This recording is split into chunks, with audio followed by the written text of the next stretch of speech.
Bismillahirrahmanirrahim. Itu kita masuk dalam gerbong itu, tidak ada satupun orang yang duduk di bangku itu. Sedangkan untuk bangku kereta Jawa biasanya itu gerbongnya berhadapan seperti ini. Ini yang saya lihat gerbongnya panjang lurus, dan itu juga tempatnya bersih sekali, tidak ada satupun kotoran, bersih, putih bersih. Di samping kanan saya pas masuk itu, samping kanannya itu ada jendela. Jendelanya itu terlihat ada bapak saya di luar. Saya sampai jendela itu dekat jendela. Assalamualaikum warahmatullahi wabarakatuh. Selamat datang di channel saya. Kenalkan, nama saya Bayu. Pada kesempatan hari ini saya akan menceritakan kisah-kisah mistis saya yang pernah saya alami, yang berjudul Gerbong Hantu.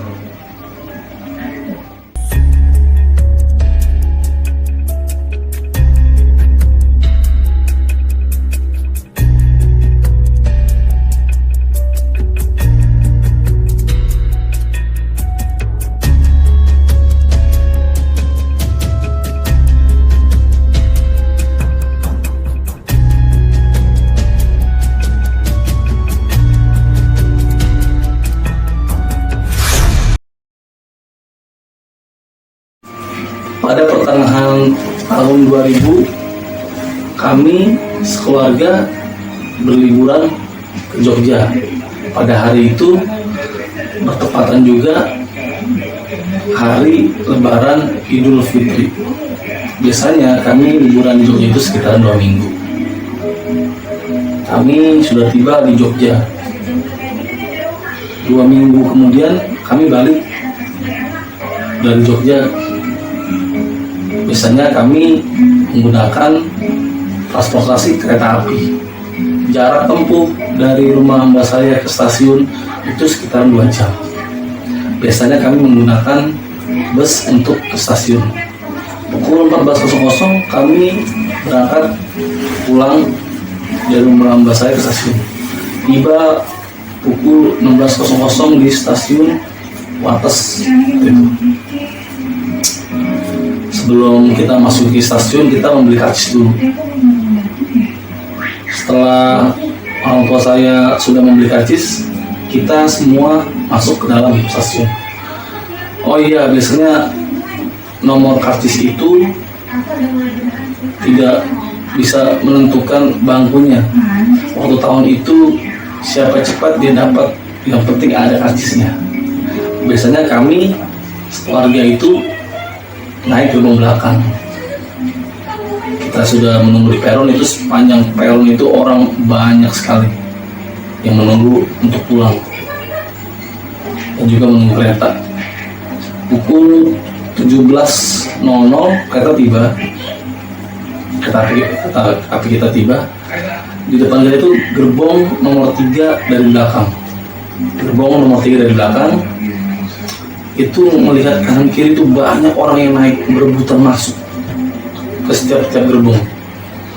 Tapi yang lebih aneh lagi nih, gerbong 3 kita ini tidak ada satupun yang menaiki kecuali kita sekeluarga. Tanpa curiga, ibu saya naik duluan, diikuti saya dan juga adik-adik saya. Kita masuk ke dalam gerbong itu. Tapi bapak saya masih di luar, belum mengikuti kita naik. Biasanya kalau gerbong Jawa itu, apakah kereta Jawa itu kita naiki ada pilihan pintu kanan atau pintu kiri. Ibu saya mengambil pintu kanan. Sebelum membuka pintu kanan itu, ibu saya mengucapkan Bismillah dulu. Biasa ibu saya diucapkan kata-kata ibu saya Bismillahirrahmanirrahim. Itu kita masuk dalam gerbong itu, tidak ada satupun orang yang duduk di bangku itu. Sedangkan untuk bangku kereta Jawa biasanya itu gerbongnya berhadapan seperti ini. Ini yang saya lihat gerbongnya panjang lurus, dan itu juga tempatnya bersih sekali, tidak ada satupun kotoran, bersih, putih, bersih. Di samping kanan saya pas masuk itu, samping kanan saya itu ada jendelanya itu terlihat ada bapak saya di luar. Saya sampai jendela itu, dekat jendela itu saya panggil bapak saya 3 kali. Saya panggil, Pak, tapi bapak saya tidak nengok. Yang ada bapak saya tuh tengok kanan kiri, kayak istilahnya kayak mencari sumber suara, tanpa kayak apa, posisi itu di situ kayak rasanya aneh sekali, aneh.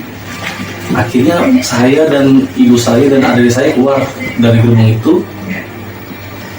Dari gerbong itu saya keluar, saya panggil bapak saya dulu di luar. Saya panggil sekali, Pak, langsung nengok. Sedangkan jarak saya manggil yang pertama di jendela itu jaraknya ini jendela nggak jauh, itu jarak jendela ke bapak saya itu sekitar 2 meteran. Sedangkan saya manggil dari luar itu jaraknya 6 meter. Maka saya rada aneh kok gitu ya. Saya panggil deket, nggak nengok sama sekali. Ini giran jauh baru nengok. Akhirnya pas saya manggil gitu, apa saya nyamperin saya lah, nyamperin, kita naik masuk lagi ke gerbong, tapi kita nggak ngambil gerbong kanan, ngambil gerbong kiri. Di gerbong kiri itu pas dibuka pintunya, saya kaget sama sekali. Itu ngeliat orang banyak yang minta ampun, lagi berebutan bangku. Saya kok aneh, yang tadi nggak satu pun orang, jangan orang duduk, orang lewat pun tidak ada di gerbong tadi. Akhirnya kita mencari tempat duduk. Akhirnya kita menemukan tempat duduk, tapi sudah ada 2 orang lah, tapi dia posisi duduknya di luar semua, nggak di jendela. Saya masuk ke dalam, duduk, posisi duduknya seperti ini, tempat duduknya bukan yang panjang ini. Semua rata-rata kota Jawa tuh biasanya duduk gini, yang berhadapan. Mereka duduknya di luar, bapak-bapak semua di ujung semua, kita sekeluarga di dalam. Kita masuk dalam, duduk situ, pakai jendela saya biasanya. Ibu bapak saya beresin barang-barang. Sesudah beresin barang-barang, ibu saya ngobrol lah sama orang di sebelah ibu saya. Ibu saya ngomong, Pak, tadi di gerbong 3 belakang ini saya lihat sepi banget. Terus saya ngeliat muka si bapak itu kayak orang bingung. Dia langsung jawab gini, Bu, saya itu dari gerbong 1 depan menyusuri sampai gerbong ini baru dapat tempat duduk di sini. Sedangkan dari gerbong 1 sampai belakang tuh nggak ada yang kosong, penuh semua. Ibu saya nggak percaya dong. Bener Pak, saya lihat sendiri kosong. Bapak itu juga sama, nggak percaya juga. Saya bu dari gerbong depan sampai sekarang, mana pernah saya bohong katanya. Udah tuh, akhirnya ibu saya nggak mau ngomong masalah itu lagi. Ya akhirnya ibu saya ngomong masalah lain dah. Jadi kita lupakan masalah itu. Tengah malam kita tidur, dan waktu itu jendela di samping saya kan bisa diangkat ke atas, bisa dibuka.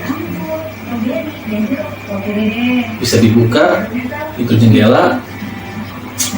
Itu saya sempat ngeluarin kepala itu jam 11 malam. Itu posisi kereta berhenti di tengah-tengah.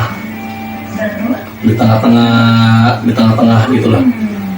Saya ngelihat di gerbong 3 itu kayak ada orang seperti ini, seperti kayak gini tapi menghadap ke arah sana. Tapi kelihatan kayak siluet gitu posisinya. Saya buru-buru masukin kepala ke dalam dan saya tidur aja langsung dah, nggak mau melihat itu lagi. Dan akhirnya besok paginya kita bangun, kita keluar dari gerbong itu karena sudah sampai. Kita keluar gerbong, kita sebelum keluar gerbong kita pasti melihat gerbong yang 3 tadi itu. Itu pas orang-orang pada keluar dari gerbong 3 itu banyak orang yang keluar dari gerbong itu. Nggak sepi, banyak, rame yang keluar. Makanya dari itu apa yang dilihat kemarin halusinasi apa gimana, tapi yang saya lihat itu sama orang tua saya itu bener real, nyata itu gerbong benar-benar tidak penghuni. Begitulah cerita saya yang saya alami di sewaktu tahun 2000-an di kereta atau di gerbong hantu yang tidak berpenghuni. Terima kasih telah menyaksikan video saya. Jangan lupa share dan like-nya ya. Terima kasih. Wassalamualaikum warahmatullahi wabarakatuh.